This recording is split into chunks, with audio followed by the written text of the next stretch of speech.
Hi friends, welcome back to Ajay cloud kitchen. Special వచ్చేసి egg biryani. So నేను ఎలా prepare చేస్తున్నాను మీకు చెప్పేస్తాను అన్నట్టు. ప్రాసెస్లోకి వెళ్ళిపోదామా.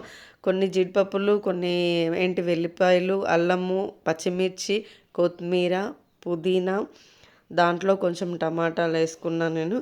అవి మిక్సీ చేసుకున్నాను అన్నట్టు, గ్రైండ్ చేసుకున్నాను. కొంచెం కర్డ్ తీసుకొని మనం ప్రిపేర్ చేసుకున్న మసాలాలు, పెప్పరు, ధనియా పౌడరు, బిర్యానీ మసాలా, గరం మసాలా, ఇవన్నీ వేసి మిక్స్ చేసుకోవాలన్నట్టు. ఆ కర్డ్లో మనం మంచిగా ఎగ్స్ని ఉడకబెట్టుకున్నాక దాంట్లో కారం ఉప్పేసి మంచిగా వేయించుకోవాలి.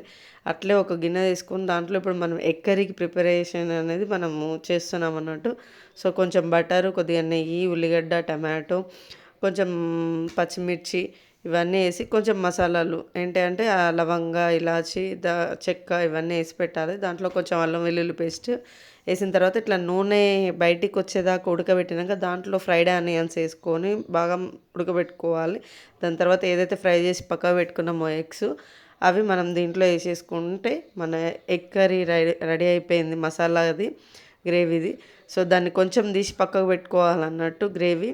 దాని తర్వాత ఇంకో గిన్నెలో మనం ఏంటంటే ఇప్పుడు రైస్ కోసం అన్నట్టు ఇది కొంచెం నెయ్యి, దాని తర్వాత బగారాకు కొంచెం నేను కచ్చాపచ్చా దంచుకున్న అన్నట్టు మనము మసాలాని. సో వాటిని నేను దాంట్లో చెక్క, లవంగ, ఇలాచి వాటిని కచ్చాపచ్చా దంచుకొని అవి వేసుకున్న.